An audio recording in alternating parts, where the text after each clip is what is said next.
First of all, I greet all our viewers and you. This week's guest is Managing Director of IDM and Secretary General of DRC, Mr. Sebastian Schaffer.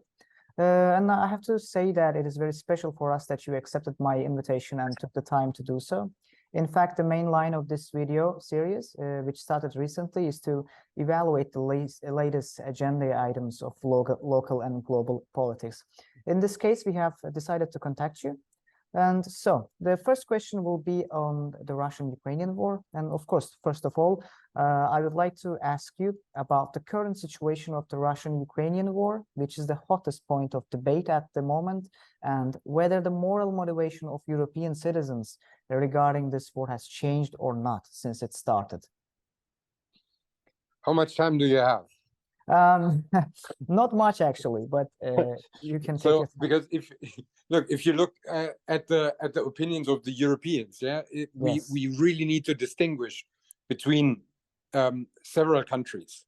Yes. And for instance, if you look at the situation in Austria, where my institute is located and where I'm currently, the situation is a bit different, I would say, than, for instance, to Poland, and again, different to the situation in Hungary. If we try to... In the countries of main political power owners. Yeah.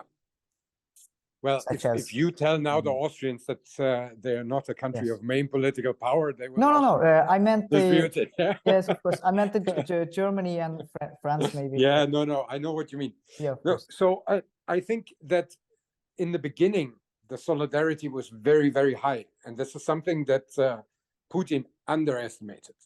Mm-hmm. He didn't think that it would be so high and that they would act in solidarity so much. And if we look at it in the general picture, we have agreed on 11 sanction packages throughout the EU member countries. So this is something that, if even with all the debate and all the negotiations and the cumbersomeness, there is still that this unanimity was achieved. Yes, there are countries who are more solidaric, and there are countries who are less solidaric, and we have to single out Hungary here, for instance, because they're openly undermining and using it as leverage. But in general, also, Viktor Orban has agreed to all these sanction packages. And so therefore, I would say there's a solidarity there. Yeah, the solidarity is still there, although we can see a diminishing solidarity in the society. Yeah? And this is a result of the prolongation of the war. And this is maybe the answer to the first part of your question. While I cannot assess what is actually militarily happening at the moment in the front lines, because I have no insight into this and have no credible sources that I could rely on. But there's a clear only slow movement going on, and we have seen that, for instance, in the budget debate of the Russian Federation, that they are preparing for a very long war, at least until 2025. That was recently published. Yeah. So, and why are they doing this? Because they are betting that the solidarity within the societies in the European and here especially EU member countries will further decline, because the longer the energy prices are high, the longer the inflation is high, the solidarity will continue to go down, and populist far-right parties will exploit the situation and maybe even win, not only in the European elections, but in very crucial EU member countries when it comes to the support of Ukraine. Yeah. The next question will be about, we'll start like that. What is very actually interesting for me is that while the war was continuing, as you probably recall, like 6 or 7 months ago, rumors were being spread by Russian politicians that Poland was also planning to annex Ukraine. Yeah. Now, there are occasional tensions between Poland and Ukraine right now, as you know, but What are your thoughts on this? So, of course, since the side that shows aggression, which is it's Russia, is always the side that is clearly discredited. It is natural. Its statements generally do not mean much after a while, if you're an aggressive country. But we must understand that this is a serious accusation to accuse Poland of, in the situation with Ukraine. So these accusations are actually nothing new. The accusations have been happening already after 2014. There has been a TV debate in the Russian Federation where they showed this map, how Ukraine will be divided, and how Poland will take the western part and how the Russian Federation will take the eastern part. Yes. Yeah, it was an old game, like from the World War II. Exactly. So this is the typical Kremlin disinformation, because you bring a lot of different accusations, and one might be more outrageous than the other, because at a certain point something sticks, and maybe this could be a possibility, and this Poland might annex parts from Ukraine, especially giving historic ties, etc., is something that is rather believable, when it comes to other things that are maybe even more outrageous. But I can tell you, I would even assure you that as long as Poland remains a member of the European Union, remains a member of NATO, they will not annex any part of Ukraine, because this will mean the end of their membership in NATO and the end of their membership in the European Union.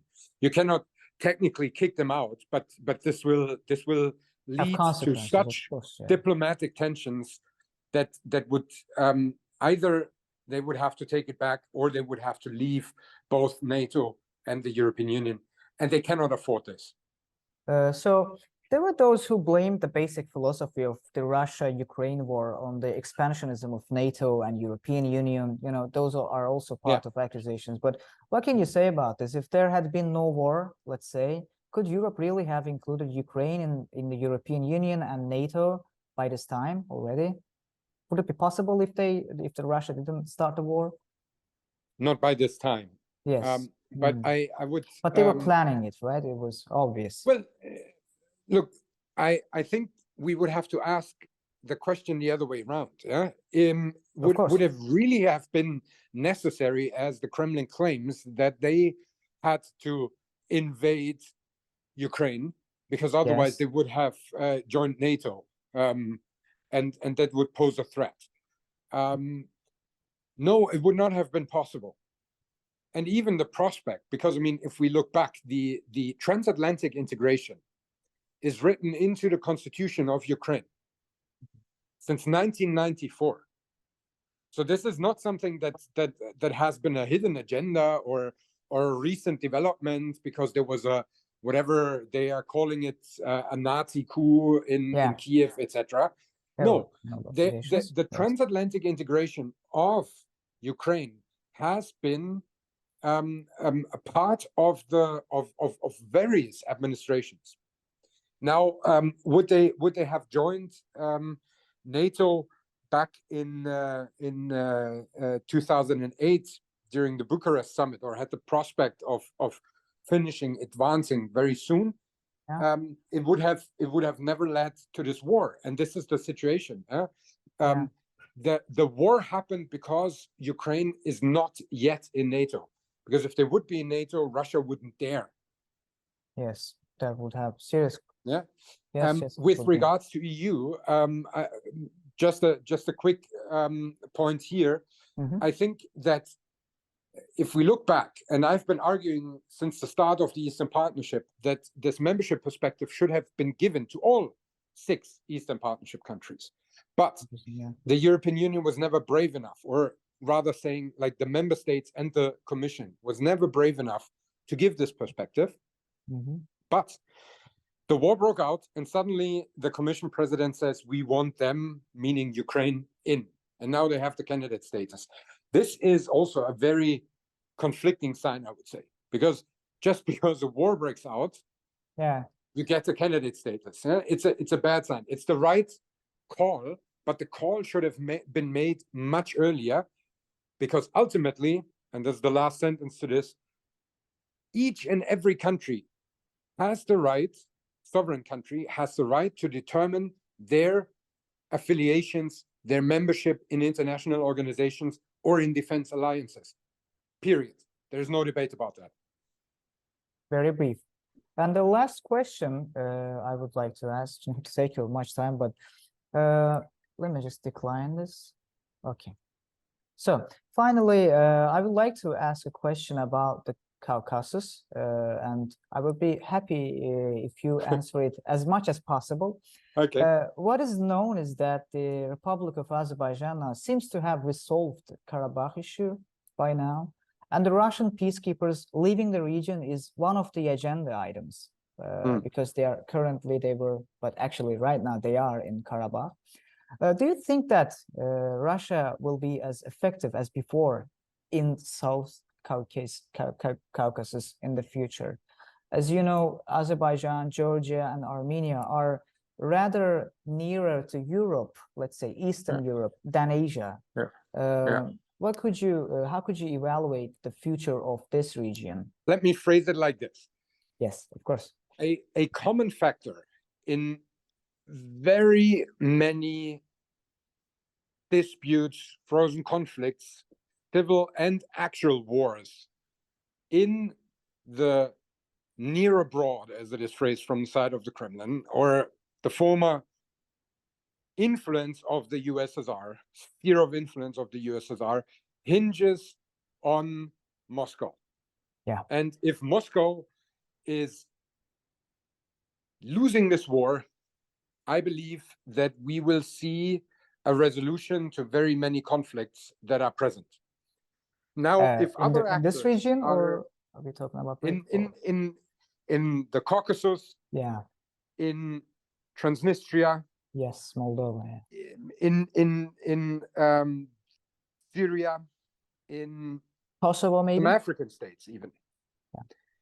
And so the situation will provide an opportunity for a conflict resolution, but it can also provide an opportunity, because the Kremlin is not ready to act maybe as assertive as it used to be before, that other actors will utilize the situation and use it for their own benefit. And this would be maybe one of the situations that we are seeing at the moment. Interesting. If you have time, just I would also ask like my latest question. No, it will be the final one. It may sound a bit speculative for a moment, but I would also like to ask you about the coming presidential elections of the United States. In case of a victory of ex-President Mr. Donald Trump, do you think that the US policy on Ukraine war could change if he wins the war? Do you see? Absolutely. Absolutely. Interesting. Very brief answer that was. Yeah.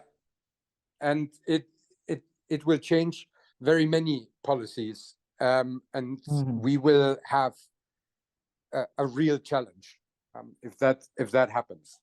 I'm not a big fan of Biden running again, because I think that we could use a situation where we have also a development in the Democratic Party.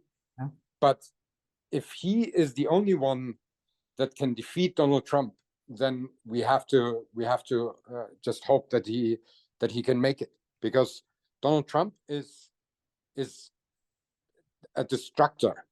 He's not disruptive or a big outside person that will solve and drain the swamp or whatever he's saying. He destroys the developed security, but also economic order in the transatlantic sphere. And this is very dangerous. With Donald Trump being now in the White House, I am afraid that we would see a very different situation in Ukraine. And it might be in the future as well. Thank you so much, Sebastian Schaffer. It was very brief and interesting, informative talk with you. And I really thank you for joining us today. My pleasure. Thank you very much.